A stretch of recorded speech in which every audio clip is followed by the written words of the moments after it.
teman-teman remaja GKI Gondobanan yang terkasih. Gimana kabarnya hari ini? Pastinya sehat selalu ya kan?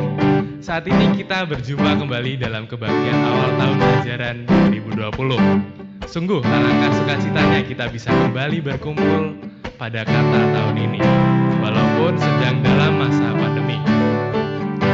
Sebelum kita mengawali ibadah, marilah kita mempersiapkan hati dan pikiran kita untuk fokus hanya kepada Allah. Mari kita bersaat teduh sejenak.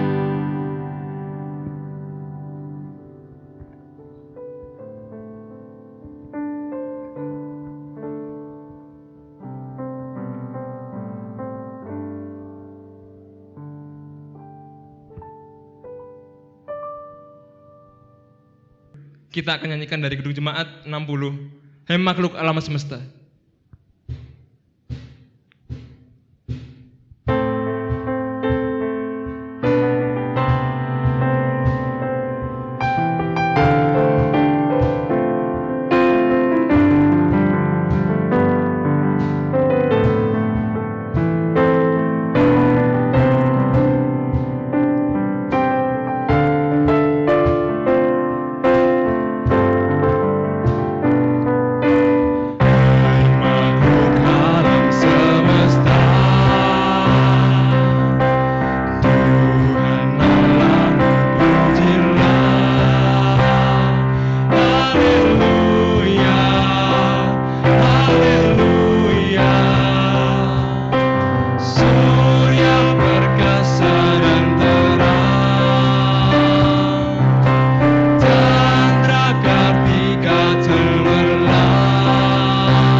Teman-teman yang terkasih dalam Kristus, dalam setahun kemarin kita pasti pernah melakukan dosa dan kesalahan yang itu mendukakan hati Tuhan, baik yang kita lakukan secara sengaja maupun tidak sengaja.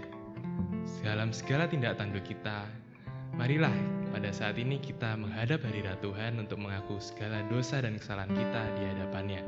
Teman-teman dipersilahkan untuk memanjatkan permohonan doanya secara pribadi. Persilahkan.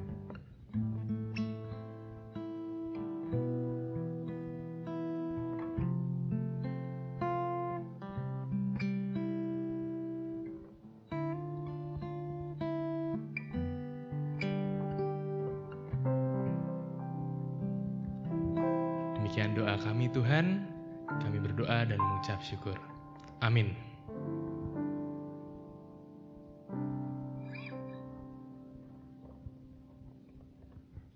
Teman-teman, saya undang untuk bangkit berdiri. Allah yang Maha Kuasa dengan sukarela telah memberi pengampunan kepada kita. Bagi kita, Tuhan memberikan berita anugerah yang terambil dari Yeremia pasalnya yang ke-33 ayat 8 yang akan kita baca bersama-sama. Aku akan mentahirkan mereka dari segala kesalahan yang mereka lakukan dan berdosa terhadap aku. Dan aku akan mengampuni segala kesalahan yang mereka lakukan dengan berdosa dan dengan memberontak terhadap aku. Sebagai orang yang telah diampuni oleh Tuhan, marilah dengan nyata syukur kita kita akan nyanyikan dan siapkan hati kita untuk memasuki firman. Jadi sepertimu.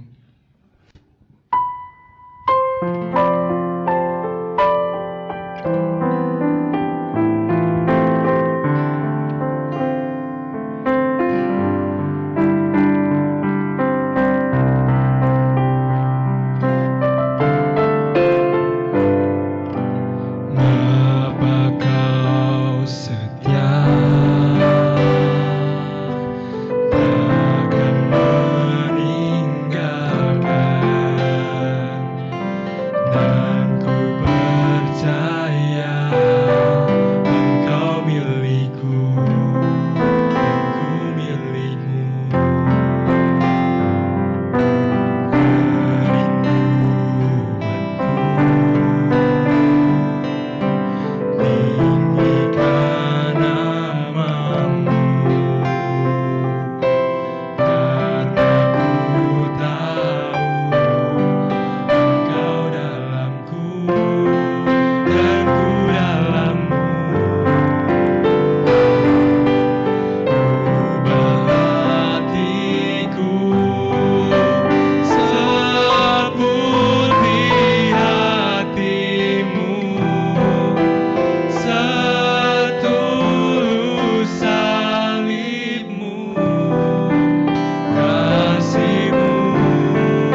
setulus salibmu, kasihmu Tuhan. Biar mataku seperti matamu, pancarkan kasihmu. Ku mau jadi seputih hatimu, setulus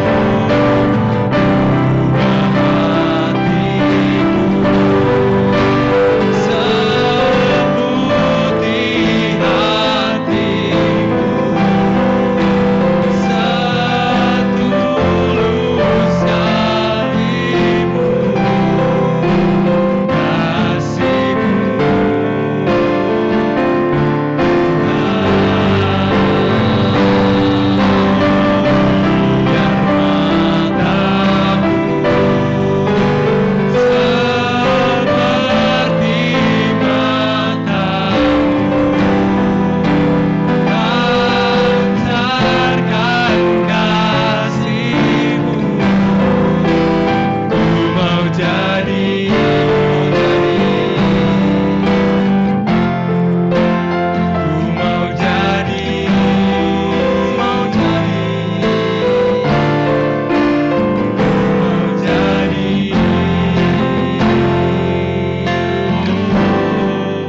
Mari teman-teman, sebelum kita mendengarkan firman Tuhan, kita akan meminta pertolongan Tuhan untuk memimpin kita di dalam doa.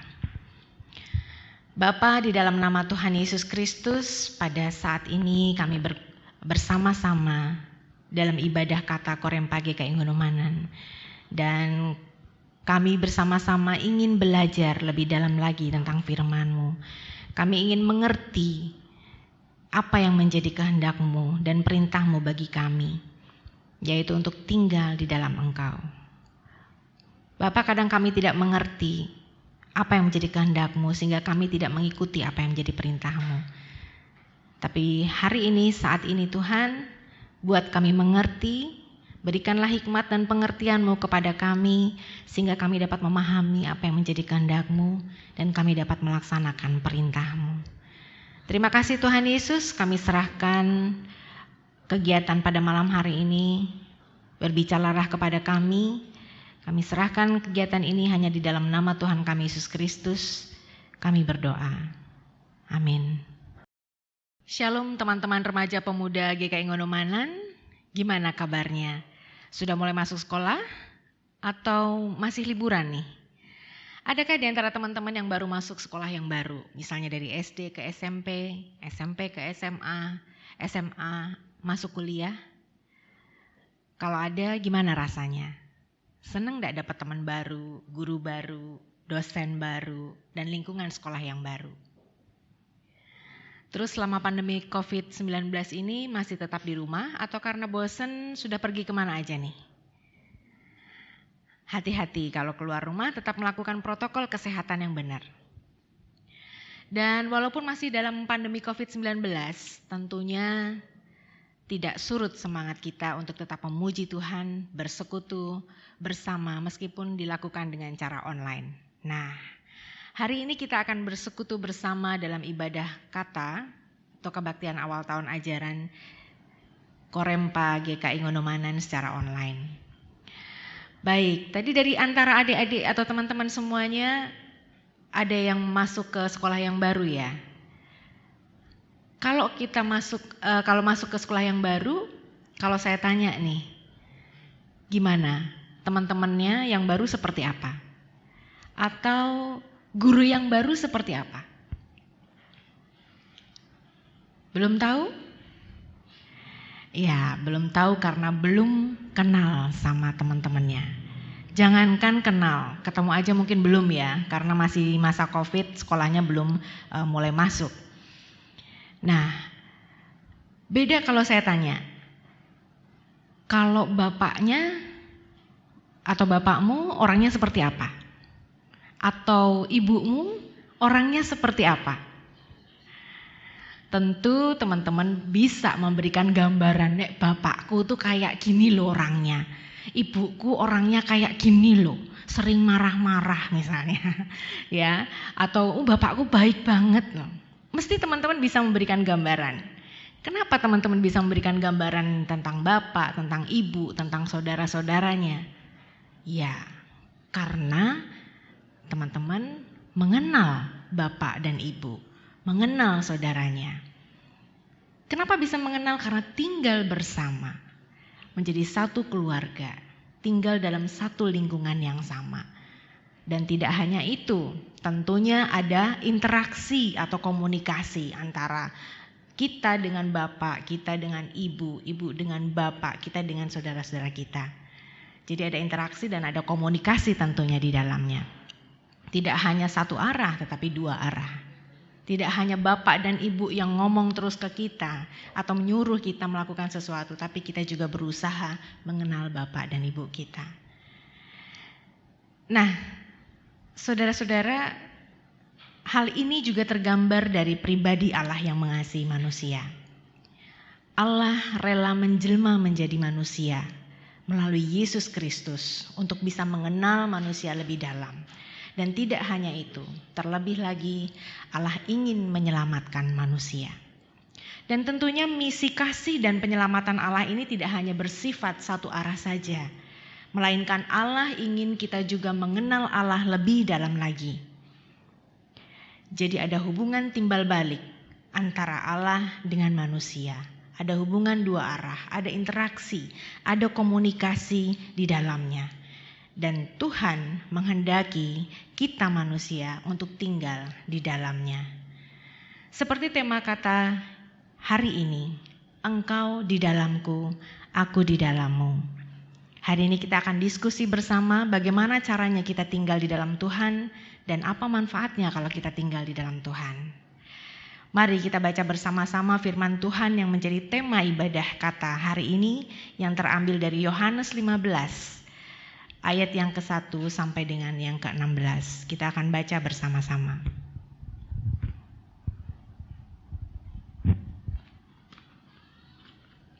Yohanes pasal yang ke-15 ayat yang pertama sampai dengan ayat yang ke-16.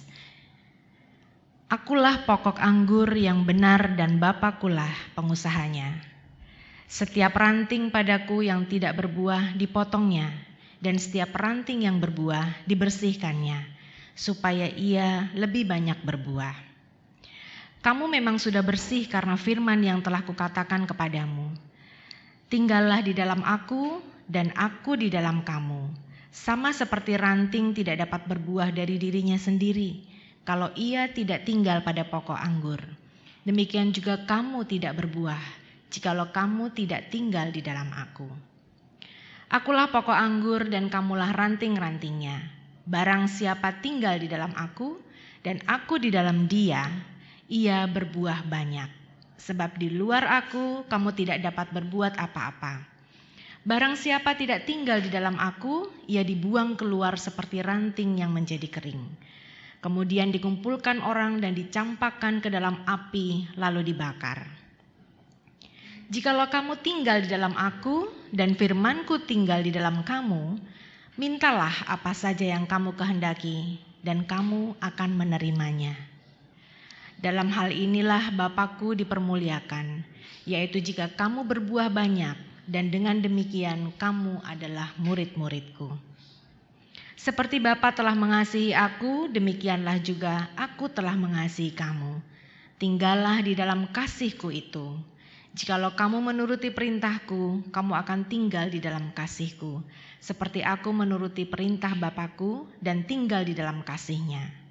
Semuanya itu kukatakan kepadamu supaya sukacitaku ada di dalam kamu dan sukacitamu menjadi penuh. Inilah perintahku, yaitu supaya kamu saling mengasihi seperti aku telah mengasihi kamu. Tidak ada kasih yang lebih besar daripada kasih seorang yang memberikan nyawanya untuk sahabat-sahabatnya. Kamu adalah sahabatku, jikalau kamu berbuat apa yang kuperintahkan kepadamu. Aku tidak menyebut kamu lagi hamba, sebab hamba tidak tahu apa yang diperbuat oleh tuannya. Tetapi aku menyebut kamu sahabat, karena aku telah memberitahukan kepada kamu segala sesuatu yang telah kudengar dari Bapa-Ku. Bukan kamu yang memilih aku, tapi aku yang memilih kamu. Dan aku telah menetapkan kamu supaya kamu pergi dan menghasilkan buah. Dan buahmu itu tetap supaya apa yang kamu minta kepada Bapa dalam namaku diberikannya kepadamu. Nah, saudaraku, nats dalam tema kita hari ini itu diambil dari Yohanes 15 ayat yang keempat, di mana Yesus mengatakan, tinggallah di dalam aku dan aku di dalam kamu. Apa arti perintah Yesus ini? Tinggallah di dalam aku dan aku di dalam kamu. Yaitu tinggal di dalam firman-Nya. Karena Yesus adalah firman. Salah satu pengertian yang paling penting dari tinggallah di dalam Kristus dan Kristus di dalam kita adalah kita tinggal di dalam firman-Nya. Lalu kenapa aku sama dengan firman?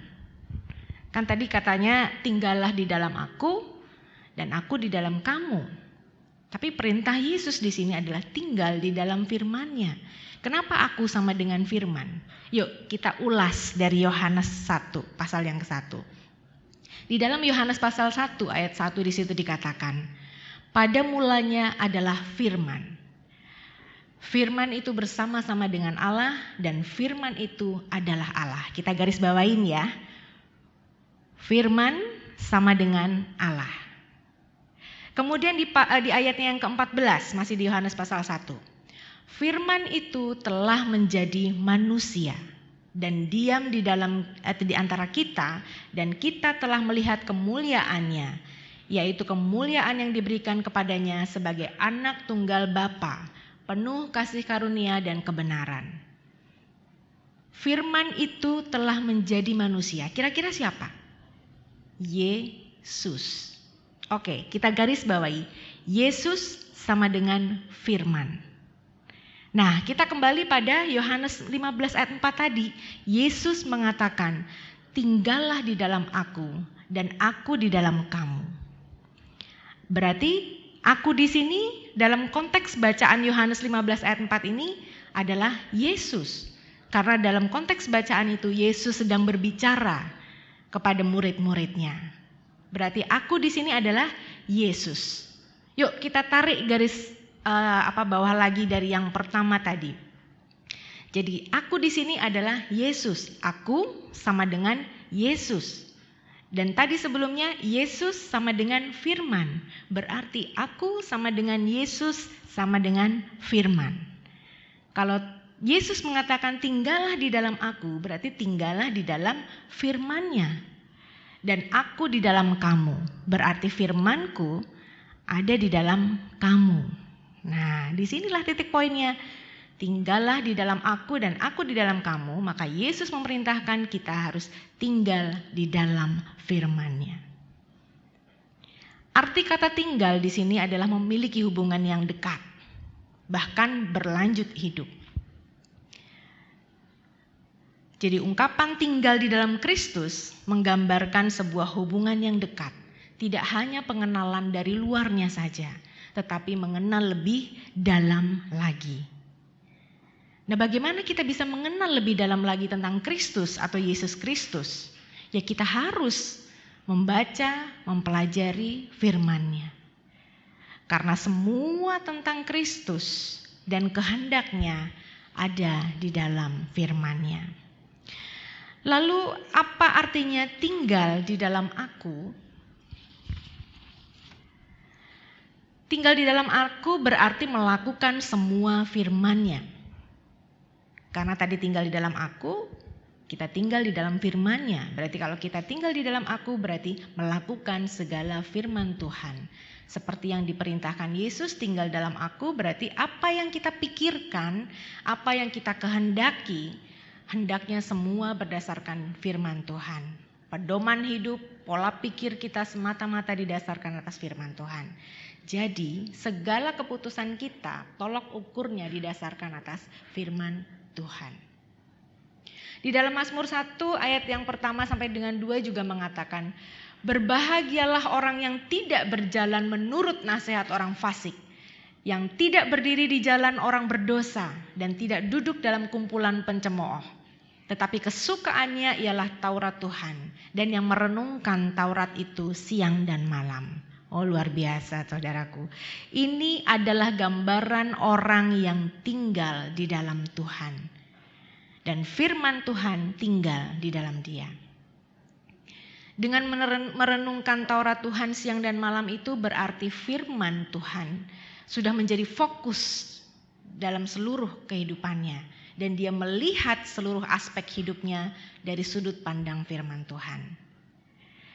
Jadi orang yang hidup merenungkan firman Tuhan siang dan malam akan menyadari bahwa Tuhan itu hadir. Tuhan berfirman dan kehadiran Tuhan menjadi pusat dari seluruh kehidupannya. Dan Alkitab terus-menerus mengajarkan kita untuk berfokus kepada firman Tuhan. Jadi saudaraku, kalau kita sudah tinggal di dalam firman dan firman tinggal di dalam kita, maka tanpa disadari kita telah diubahkan menjadi Alkitab yang terbuka. Menjadi firman yang hidup. Sehingga tanpa berkhotbah tentang firman Tuhan pun orang bisa mempelajari melalui gerak-gerik kita, tingkah laku kita, perkataan yang kita ucapkan, dan dari perbuatan kita akan terpancar kemuliaan Tuhan. Dan semuanya itu berdasarkan firman Tuhan. Lalu mengapa kita harus tinggal di dalam Tuhan? Tadi di ayat yang ke-9, Yohanes 15 ayat 9, di situ dikatakan, Yesus mengatakan bahwa seperti Bapa telah mengasihi aku, demikianlah juga aku mengasihi kamu. Tinggallah di dalam kasihku. Berarti alasan kenapa kita harus tinggal di dalam Tuhan itu karena Allah mengasihi kita. Dan Allah punya misi untuk menyelamatkan kita. Karena Allah sangat mengasihi kita, maka Dia ingin kita tinggal di dalam Dia supaya kita selamat. Nah teman-teman, terus bagaimana caranya firman itu bisa ada atau tinggal di dalam kita? Yang pertama adalah mempelajari dan merenungkan firman Tuhan setiap hari. Nah, sekarang saya mau tanya nih, berapa kali atau berapa hari sekali kita baca firman Tuhan? Ya, kalau ingat. Atau, ya kan kalau di gereja kan baca firman Tuhan, gitu ya. Nah, padahal di sini Tuhan menghendaki mempelajari dan merenungkan firman Tuhan setiap hari. Jadi kita memasukkan firman Tuhan ke dalam diri kita sehingga firman itu diam dan tinggal di dalam diri kita. Dan firman itu menyatu dengan diri kita. Seperti di bacaan kita tadi di Yohanes 15 tentang pohon anggur. Dan kita menjadi rantingnya. Kalau ranting itu nyambung ke batang utamanya, maka ranting itu akan tetap hidup. Kenapa? Karena dia mendapatkan aliran makanan atau nutrisi dari batang utamanya. Sehingga dia bisa berbuah. Tapi kalau ranting itu tidak menyatu dengan batang utamanya atau patah, maka dia tidak akan mendapatkan nutrisi dari batang utamanya. Sehingga apa yang terjadi kalau ranting itu lepas dari batang utamanya, tidak mendapatkan nutrisi, layu dan mati. Itulah yang terjadi kepada kita kalau kita tidak tinggal di dalam firman-Nya atau di dalam Tuhan. Terus caranya gimana baca Alkitabnya? Nah, siapkan waktu khusus setiap pagi dan petang untuk mempelajari firman Tuhan. Dengan mengadakan renungan pagi dan renungan petang. Bisa secara pribadi atau bisa bersama dengan keluarga. Nanti janjian aja sama keluarga. Yang renungan paginya bisa sendiri atau dengan keluarga, atau renungan sorenya bisa sendiri atau dengan keluarga, atau sebaliknya. Sesuai kesepakatan saja dengan keluarga. Dan biarlah kita boleh sungguh-sungguh merenungkan firman. Bukan hanya sekedar membaca ayat Alkitab loh ya. Kadang-kadang kita udah baca Alkitab, udah cepet 2 menit aja cukup gitu ya. Kadang-kadang kita baca renungan harian udah 2 menit cukup. Bahkan ada orang yang berkata, wah saya udah selesai loh baca Alkitabnya, sudah katam. Bahkan ada yang sampai bilang udah 3 kali, 4 kali, 5 kali katam. Tetapi perilaku hidupnya tidak mencerminkan firman Tuhan. Itu sangat disayangkan. Berarti atau bisa jadi orang itu hanya membacanya saja tanpa merenungkannya sehingga tidak mendapatkan apa-apa dari bacaannya untuk bisa diterapkan di dalam hidupnya. Coba kalau kita ketemu orang yang kita sayangi, 2 menit aja cukup nggak? Enggak. Tapi kalau baca Alkitab 2 menit cukup. Ya, kadang-kadang gitu ya. Wah, 2 menit itu udah rasanya udah lama banget gitu ya nek baca Alkitab. Ya, tapi kalau ketemu teman, ketemu orang yang kita sayangin, ketemu pacar 2 menit, nggak cukup. Ya, oke. Jadi saudaraku, semakin kita mempelajari firman dan memeriksa hidup kita, apakah sudah sesuai dengan firman, kita akan mendapati bahwa kita ini sebenarnya jauh dari sempurna. Maka kita semakin membutuhkan kasih karunia Tuhan untuk menolong, memberikan pengertian, menuntun, sehingga rohani kita semakin bertumbuh dan semakin disempurnakan. Seperti tadi ranting, dia tidak akan bisa berbuah dengan sendirinya kalau dia tidak mendapatkan makanan dari pokoknya atau batang utamanya. Nah, kemudian yang kedua, kalau tadi yang pertama caranya yaitu mempelajari dan merenungkan firman Tuhan setiap hari. Yang kedua caranya adalah berdoa kepada Tuhan setiap saat. Tadi di awal saya sudah menyampaikan bahwa di dalam hubungan timbal balik itu atau hubungan yang 2 arah itu ada yang namanya interaksi atau komunikasi. Nah teman-teman, doa adalah sarana kita untuk berkomunikasi dengan Tuhan dan menghasilkan buah. Ketika kita minta apapun sesuai dengan kehendak Tuhan, karena firman-Nya sudah tinggal di dalam kita, maka Tuhan akan mendengar dan menjawab doa kita. Dan ketika kita berdoa dan Tuhan menjawab doa kita, maka hidup kita menjadi hidup yang berbuah di hadapan Tuhan dan nama Tuhan dimuliakan. Nah, saudara-saudara, kalau kita tidak berdoa, maka kita tidak sungguh-sungguh mengerti panggilan Tuhan. Kalau kita tidak sungguh-sungguh berdoa, maka kita tidak sungguh-sungguh menjalankan apa yang Tuhan perintahkan kepada kita. Karena kalau kita mau menjalankan kehendak Tuhan atau perintah Tuhan, kita akan tahu betapa kita ini adalah orang yang tidak berdaya. Karenanya kita perlu berdoa. Dan kita juga harus ingat bahwa hal utama dan yang pertama dalam doa kita adalah supaya nama Tuhan dipermuliakan. Supaya kehendaknya terjadi di bumi sama seperti di surga. Bukan untuk memenuhi hawa nafsu kita. Dan itulah panggilan Tuhan dalam hidup kita, yaitu supaya kita berdoa, bersandar kepada Tuhan, karena kita memerlukan Tuhan. Karena di luar Kristus kita tidak bisa berbuat apa-apa.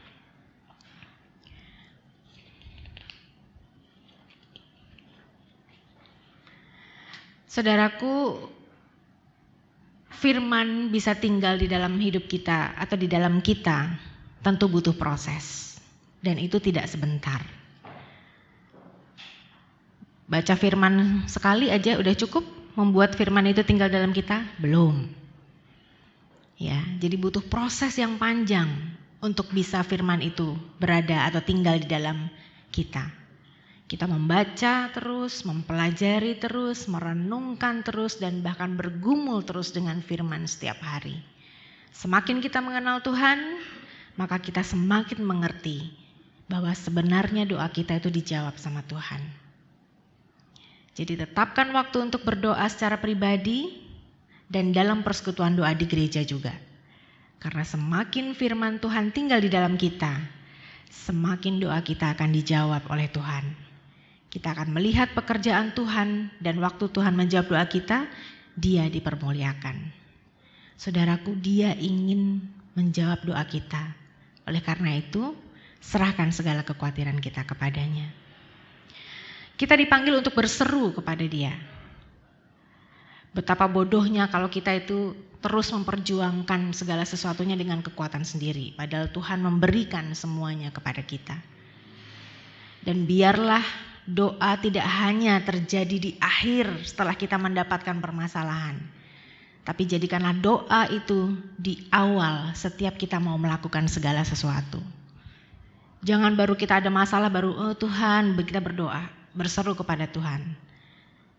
Tapi mari kita ubah, jadikan doa kita di awal kita melakukan segala sesuatu. Jadi saudaraku, ketika kita berdoa, kita akan melihat pekerjaan Tuhan dinyatakan di dalam hidup kita. Baik di dalam kehidupan pribadi ataupun di dalam gereja Tuhan. Dan kita akan bersukacita bersama-sama melihat Tuhan menyatakan kuasa dan karyanya dalam hidup kita melalui doa-doa kita. Lalu saudaraku, apa manfaatnya kalau kita tinggal di dalam Tuhan? Tadi caranya sudah kita belajar. Sekarang manfaatnya. Ada 6 hal nih, ada 6 manfaat yang kita bisa dapatkan. Yang pertama, kalau kita tinggal di dalam firman-Nya, kalau kita tinggal di dalam Dia, maka kita akan berbuah banyak. Itu ada di dalam Yohanes 15 ayat 5 tadi. Akulah pokok anggur dan kamulah ranting-rantingnya. Barang siapa tinggal di dalam aku dan aku di dalam dia, ia berbuah banyak. Berbuah itu artinya mengalami perubahan. Kita mengalami atau memiliki kehidupan yang berubah, berpusat pada Kristus. Maka kita akan menghasilkan buah. Buah itu seperti apa? Seperti yang Tuhan sampaikan atau ada di dalam Alkitab tentang buah-buah roh.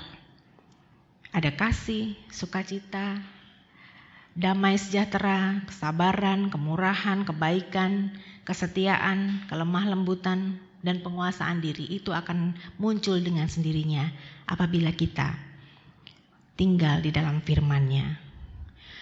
Nah, saudaraku, kadang banyak sekali orang Kristen yang ya kalau datang ke gereja atau pertemuan-pertemuan cuma duduk santai sambil menunggu untuk ada orang yang mau jadi pelaksana.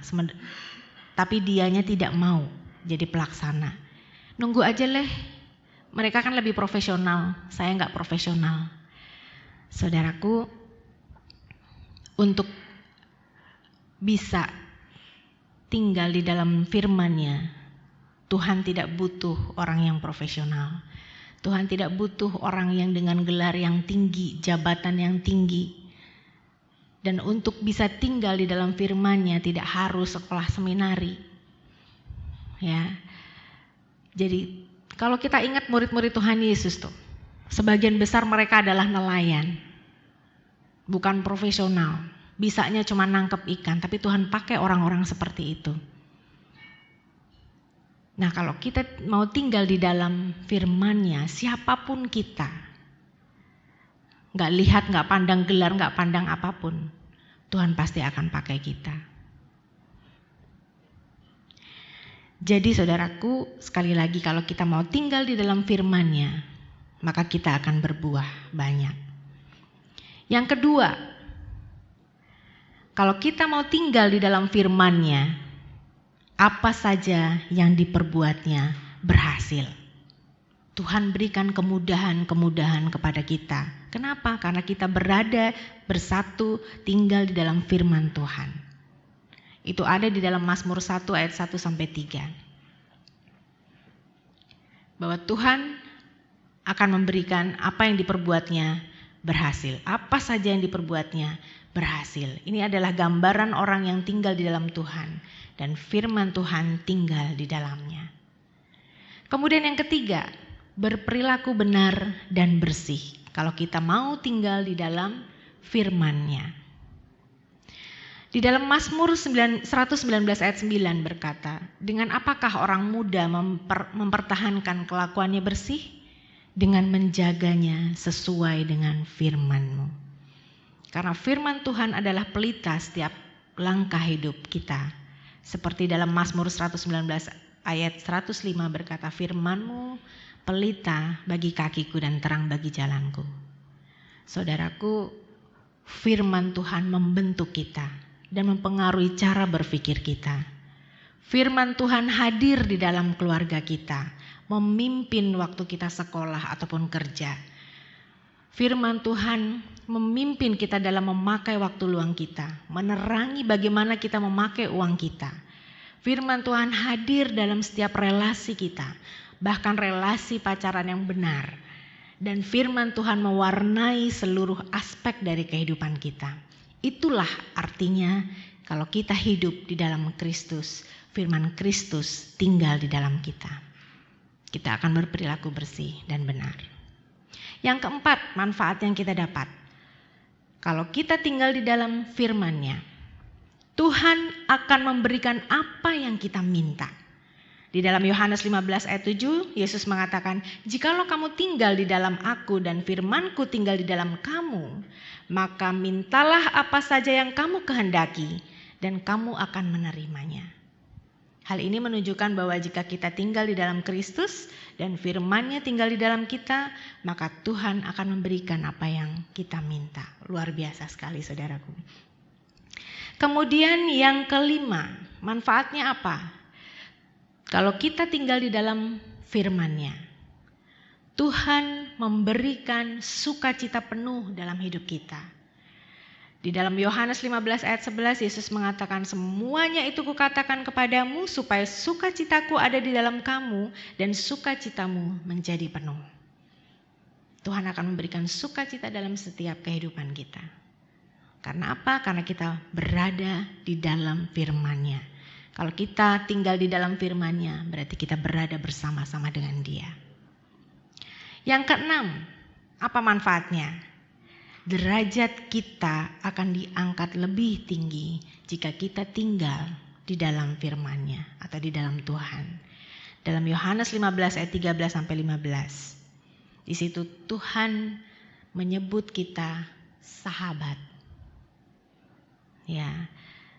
Tuhan tidak menyebut kita lagi hamba, tetapi sahabat. Karena hamba tidak tahu apa yang diperbuat tuannya. Tapi aku menyebut kamu sahabat, karena aku telah memberitahukan kepadamu segala sesuatu yang telah kudengar dari Bapa-Ku. Jadi saudaraku, kalau kita tinggal di dalam Tuhan, lebih dekat lagi dengan Tuhan, maka hubungan kita akan semakin dekat dan kita akan menjadi sahabat. Dan apapun yang menjadi rahasia Tuhan akan Tuhan bagikan kepada kita. Ya, kemudian itu adalah manfaat kalau kita tinggal di dalam Tuhan. Ada 6. Ya. Lalu bagaimana kalau kita tidak tinggal di dalam Tuhan?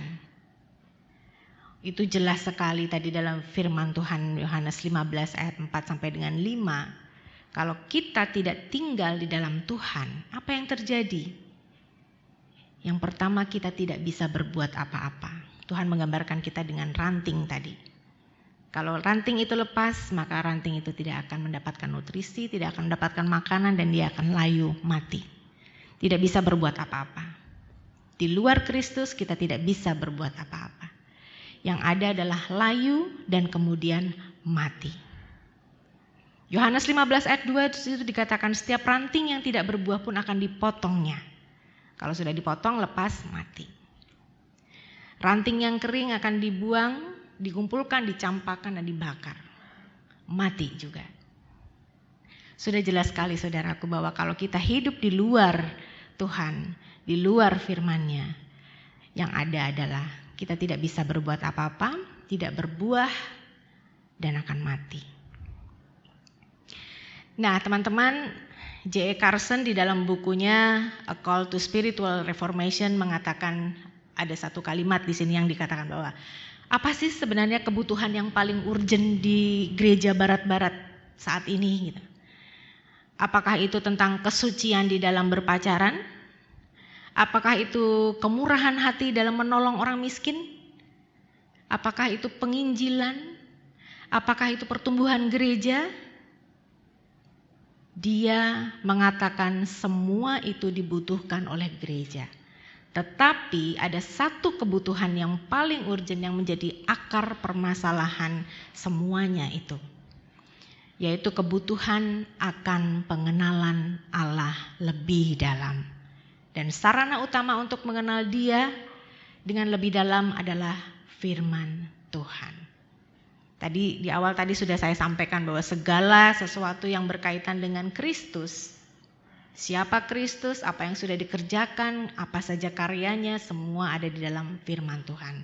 Kalau kita mau mengenal Kristus, maka kita harus ada di dalam firman-Nya. Saudaraku, kehidupan Kristiani itu sesungguhnya adalah tentang mengenal Allah melalui Tuhan Yesus Kristus dan tentang bagaimana kita menghasilkan buah. Nah, kita sudah jelas sekali tadi sama-sama belajar bagaimana Tuhan menghendaki kita untuk kita tinggal di dalam Dia. Agar kita lebih mengenal Dia, percaya dan bersandar kepadanya. Bagaimana kita bisa percaya kalau kita tidak mengenal Tuhan kita? Seperti kalau kita naik pesawat. Ada yang sudah pernah naik pesawat atau sering naik pesawat? Kita percaya nggak sama pilotnya kalau naik pesawat? Percaya. Kenapa percaya? Iya, kalau kita nggak percaya kita nggak akan jadi naik pesawat, ya kan? Nah, kenapa kita percaya sama pilotnya? Kita percaya pilot menerbangkan pesawat terbangnya karena kita tahu bahwa untuk menjadi pilot dibutuhkan sekolah dan latihan-latihan yang tidak mudah. Dan orang yang diberi gelar pilot adalah orang yang sudah ahli menerbangkan pesawat terbang. Coba kalau kita disuruh naik pesawat, tapi yang bawa pesawatnya bukan pilot, dan kita nggak tahu itu orangnya apa, tukang becak atau apa gitu ya.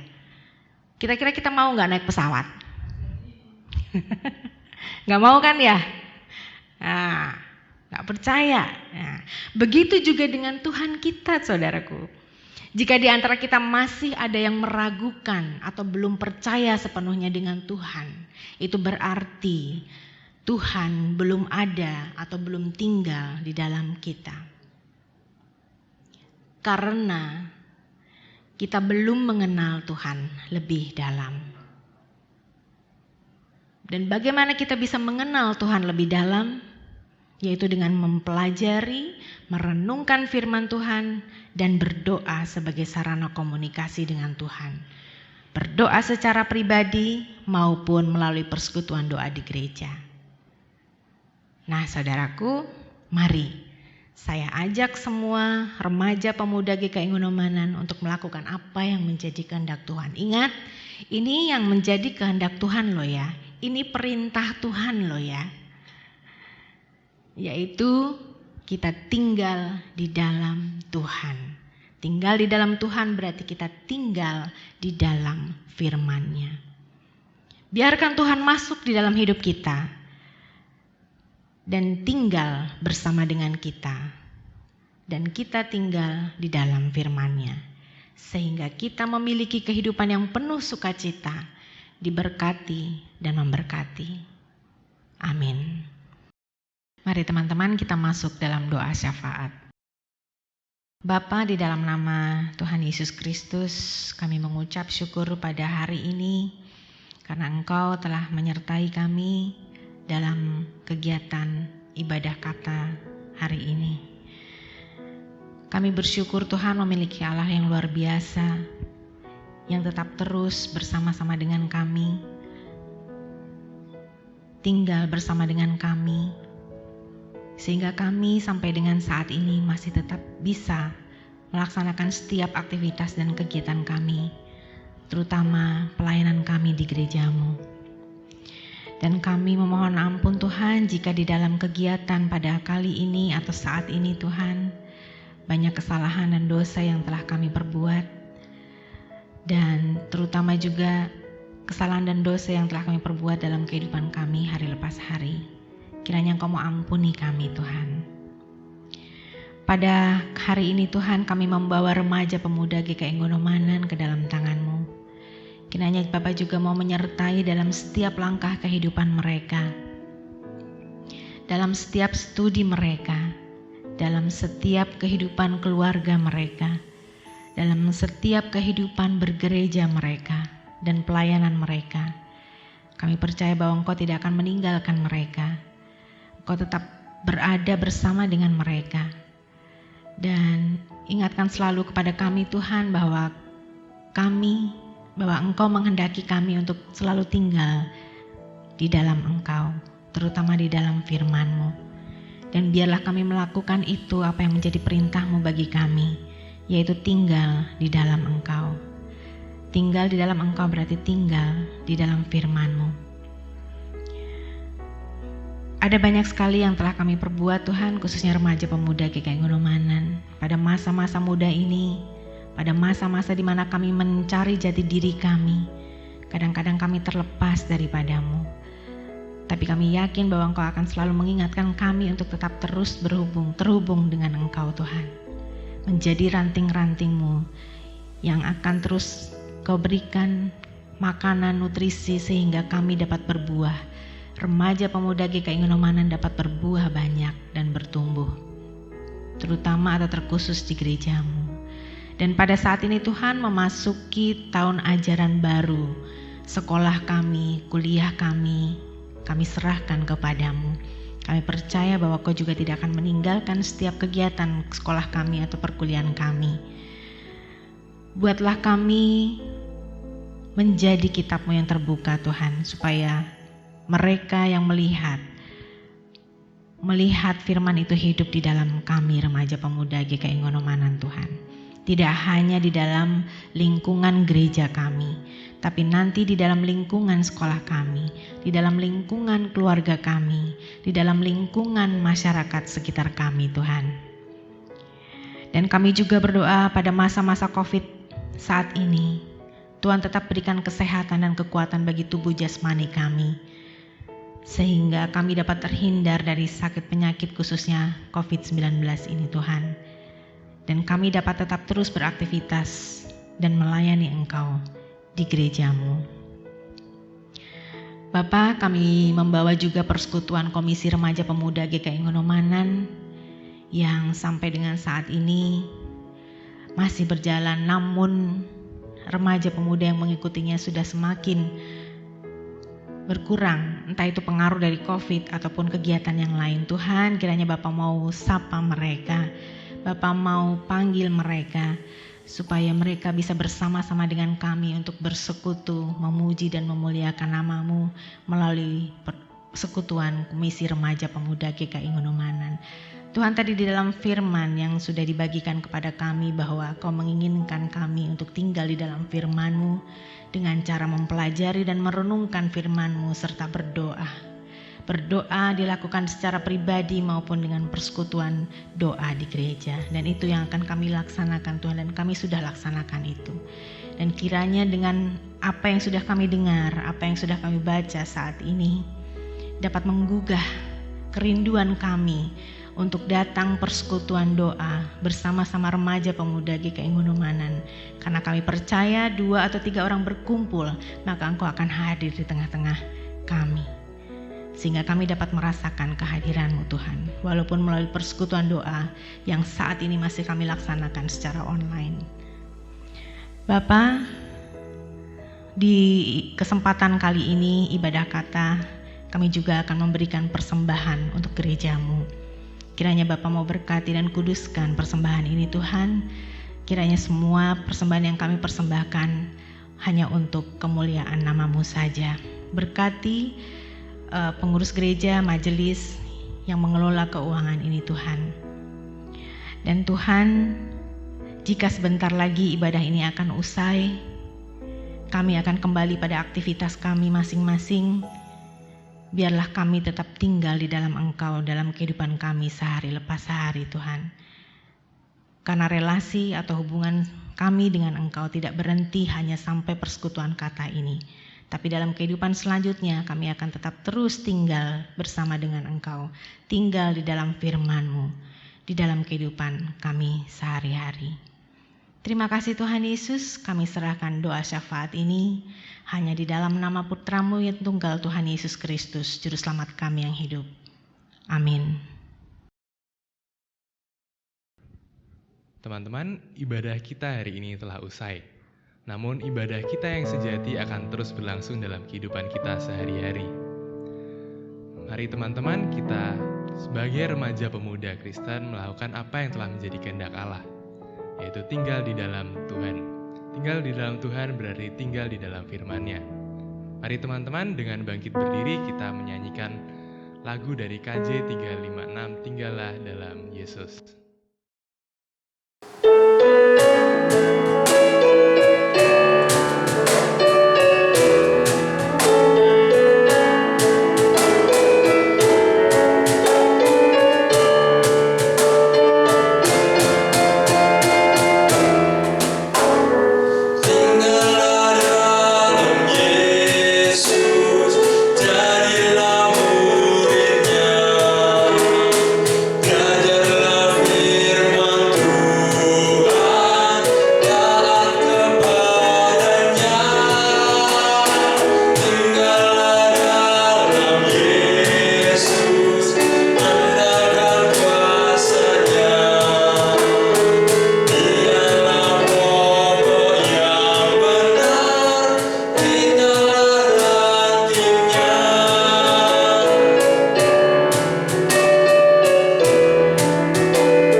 Kini arahkanlah hatimu kepada Tuhan dan terimalah berkat Tuhan.